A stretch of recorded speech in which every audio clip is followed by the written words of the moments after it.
Mad, mince, mad. Cette affaire a vraiment mal tourné. Je sors là d'un entretien avec une personne qui m'a contacté et qui m'a relaté son histoire que j'ai trouvé intéressant de partager également avec toi qui m'écoute. Il m'a donné également l'autorisation de le faire parce que ça peut aider plus d'un. Il s'agit d'une personne qui a acheté sa maison et qui s'est vue comme ça fait, entre guillemets, arnaquer par le vendeur parce que par la suite, il a perdu de l'argent qu'il aurait dû obtenir du vendeur. Qu'est-ce qui s'est passé? Je te le dis juste après le générique.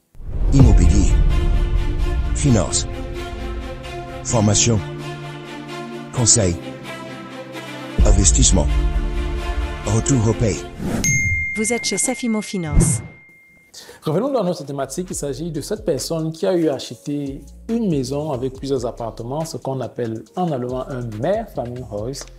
Et ce qui s'est passé, c'est qu'il a eu par la suite à perdre de l'argent qu'il aurait dû obtenir du vendeur. En fait, quand je dis perdre de l'argent, il s'agit ici beaucoup plus d'un loyer. Le vendeur avait demandé par la suite à rester encore dans l'un des appartements parce qu'il a acheté un bâtiment avec 3 appartements, 2 autres étaient loués et puis dans le troisième, le bailleur vivait à l'intérieur. Le bailleur a donc demandé à rester là-bas et à payer le loyer. Le loyer était estimé à 1 500 €. Alors, qu'est-ce qui s'est passé? C'est qu'il me dit ils ont eu à s'accorder déjà sur le prix de location puisque le bailleur avait besoin encore de 6 mois. Il devait rester encore là pendant au moins 6 mois avant de sortir pour aller dans sa maison qui était encore en construction. Voilà. Alors, ils sont donc accordés pour que le bailleur signe un contrat. Et avant que le bailleur le signe, le contrat, il me dit, parce que j'ai pris les notes ici, et, il est passé tout à l'heure, j'ai retracé ça pour me rendre compte qu'en fait, ce bailleur avait bien préparé son coup. Alors, il me dit, ils sont accordés pour la signature du contrat. Et quelques temps avant la signature du contrat, le bailleur lui dit, bon voilà, est-ce qu'il n'accepterait pas qu'il ne paye pas de caution? Lorsque tu vas signer un contrat de location, généralement, il y a une caution qui s'élève à 3 mois de loyer. Alors le bailleur lui dit, mais tiens, tu as visité la maison, c'est d'un bon état, nous ne sommes plus que là pour merci. 6 mois, on ne va probablement rien gâter, et voilà, est-ce qu'on peut comme ça laisser ça tomber avec l'histoire de caution? Alors, première erreur, ça c'est la première erreur qu'il fait, il accepte. Il dit, bon voilà, oui, effectivement, on peut laisser ça tomber, j'ai visité la maison et puis voilà. Donc, le bailleur, ils ont enlevé ça du contrat, il n'était pas obligé de payer la caution. Ça, c'est la première chose. Alors, par la suite, quelques temps après, avant qu'il ne signe le contrat, le bailleur le recontacte et lui dit le délai de résiliation du contrat qui s'élève de 3 mois, il dit à cette personne-là, est-ce que nous ne pouvons pas le ramener à 1 mois? Tout simplement parce que, voilà, je suis encore cette pour marcher 6 mois-là. Mais je peux sortir à tout moment parce que selon l'avancée des travaux, si ça avance rapidement, c'est possible que dans 2 mois, je sorte également. Hein, et je te libère cet appartement. Et il a demandé à ce que ce soit ramené donc à 1 mois, ce délai qui est généralement de 3 mois. Là encore, cette personne, il accepte. Il a accepté et il a dit, bon voilà, ok, parce que pour lui, il me dit, voilà, s'il sortait rapidement, c'était aussi ok pour lui parce qu'il pouvait soit le relouer un peu plus cher, soit faire de la location saisonnière et tout ce qui va avec et gagner un peu plus que les 1 500 €. Donc, il a accepté que ce délai soit remis donc à 1 mois, chose qui était donc mentionnée dans le contrat. Alors, et ça continue. Donc, il me dit donc, puisque ils ont signé un contrat, et ça, c'était le contrat de location. Et bien entendu, une semaine, je pense qu'il m'a dit 1 à 2 semaines. Par la suite, ils devaient aller chez le notaire également pour signer. C'est qu'ils sont allés, ils l'ont fait. Et lorsqu'ils ont signé chez le notaire, généralement, le notaire a besoin d'à peu près entre 4 et 6 semaines pour finaliser un certain nombre de choses. Et lorsque c'est fait, la banque va donc virer l'argent au vendeur et il va avoir comme ça passation de clés, remise des clés. Alors donc, le notaire a fait son travail et il fallait donc remettre les clés. Alors il me dit donc que ce qui s'est passé, c'est que ils se sont accordés pour la date de remise des clés. Cette date-là devait avoir lieu, il m'a dit le 27 décembre. Alors, mais maintenant, ce qui se passe, c'est que le 23 décembre, c'est-à-dire que quelques jours avant la remise des clés, le vendeur va donc demander à résilier le contrat. Donc, il écrit, il le fait par écrit, il envoie, il dit voilà, je vais résilier le contrat, étant donné qu'on avait ramené le délai à 1 mois, ça voudrait dire désormais, si j'entre en janvier, il comptait entrer en janvier, hein, cela s'est passé comme ça en décembre, il comptait entrer en janvier, il me dit je vais entrer en janvier et je reçois en fin janvier, donc je peux déjà résilier le contrat parce que ma maison sera déjà prête, donc je peux entrer chez moi en février, et il a donc résilié le contrat pour pouvoir entrer, pour pouvoir sortir autant pour moi en fin janvier. Donc, il était dans ses droits parce qu'il s'était accordé que désormais le délai c'est juste d'1 mois, donc il pouvait le faire déjà en fin décembre, ce qu'il a donc fait. Alors, vous allez voir, tout était bien préparé. Maintenant, la remise des clés, la remise des clés devait avoir lieu le 27 décembre. Alors, ce qui se passe, c'est donc que le 26 au soir, le vendeur appelle cette personne et lui dit, voilà, ça ne va pas, on a des graves problèmes dans la famille, je suis encore très loin, je me trouve à Berlin et je ne peux pas me déplacer, je ne pourrais pas arriver. Et entre-temps, c'est les fêtes déjà, j'avais les fêtes. Est-ce que nous pouvons repousser la remise des clés après le 1er janvier? Donc, ils sont donc accordés pour le 3, pour que ce soit remis plutôt le 3 des clés. Parce qu'il a dit, voilà, ils ont d'énormes problèmes dans la famille, et voilà. Bon, allez, la remise, ça a été repoussé donc au 3 janvier, la remise des clés. Et il me dit, la personne, voilà, pour lui, c'était non plus grave parce qu'en fait, il comptait aménager l'appartement à partir du 10 janvier. Donc, il avait tout le temps, pour lui, ce n'était pas un souci. Voilà. Mais il n'avait pas pensé à une chose. Donc, ça a été accepté. Donc, du coup, la remise des clés n'a plus lieu le 27, mais plutôt le 3 janvier. Alors, le 3 janvier, la remise a été faite, il a obtenu les clés et tout est OK pour lui, le vendeur habitait encore là-dedans, devait encore rester là-dedans pour 1 mois jusqu'en fin janvier.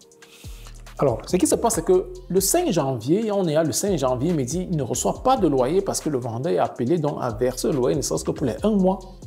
Le mois de janvier. Le 5, il se rend compte qu'il n'a pas toujours d'entrée de loyer. Il va donc contacter le vendeur et lui dit, mais tiens, je n'ai pas reçu de loyer. Et le vendeur, à sa grande surprise, lui dit, mais je n'ai pas à te payer un loyer.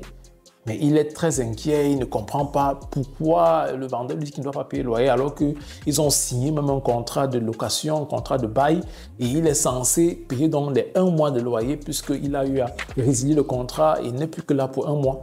Le vendeur lui dit catégoriquement non, tu peux lire le contrat, c'est bien mentionné là que je n'ai pas besoin de payer puisque j'ai signé, on a fait une passation de clés le 3 janvier. Alors, ce qui s'est passé, c'est quoi les amis en fait? C'est que dans le contrat, et là, c'est pourquoi il est très important de comprendre, de lire les contrats, de se laisser préférence, même accompagner par des experts, voire même des avocats. Faut pas rigoler à ce niveau-là. C'est pourquoi on vous dit c'est très important de vous laisser accompagner lorsqu'on ne vous connaissait pas. Ce qui s'est passé, c'est que dans le contrat, c'est stipulé que le contrat de location commence le premier mois suivant la remise des clés. Alors, ça a été stipulé comme ça, que ce contrat-là commençait le 1er du mois après ou alors suivant la remise des clés. Je ne sais pas si vous comprenez bien. Étant donné qu'ils ont remis les clés, c'est-à-dire que la passation a été faite le 3 janvier, ça veut dire que le contrat qu'ils avaient signé prenait en fait effet à partir de février. Donc, ce n'était plus en janvier que ça prenait effet, ça prenait effet à partir de février. Or, lui, il avait résilié dans le contrat. Il avait résilié le contrat déjà pour fin janvier. Il sortait en fin janvier. Donc, pourquoi il devait payer le loyer? Il devait payer le loyer. Donc, c'est très important ce qu'il dit. Je vais, parce qu'il m'a laissé même le contrat ici. Je vais le lire pour ceux qui ont en allemand, ce passage-là, pour que vous le compreniez bien. On dit « Das Mietverhältnis beginnt ab dem nächsten Erst nach Übergabe des Schlüssel ». C'est ce qui était stipulé, c'est ce qui est stipulé dans le contrat, dans son contrat qu'il m'a laissé ici. Et c'est ça qui a fait la différence. Le vendeur avait préparé son coup. Donc, il a tout fait, il me dit, il s'est rapproché pendant qu'il était encore ici avec moi au bureau. J'ai eu à contacter même mon avocat, parce que dans notre structure, nous travaillons également avec un avocat qui va également s'en charger d'accompagner des clients qui en ont besoin d'être éclaircis sur un certain nombre de thématiques. Et l'avocat était, de mon point de vue, comme lui, il a confirmé rapidement qu'il n'a aucune chance de s'en sortir parce qu'il voulait lancer une procédure juridique et tout ce qui va avec. Et l'avocat lui a dit non, aucune chance. Parce que dans le contrat, tout était stipulé. Le vendeur était déjà comme ça safe. Hein? Donc, il avait bien préparé son coup. Il savait où il allait. Et vous allez voir, c'est pourquoi, de prime abord, depuis le début, il avait tracé déjà son plan.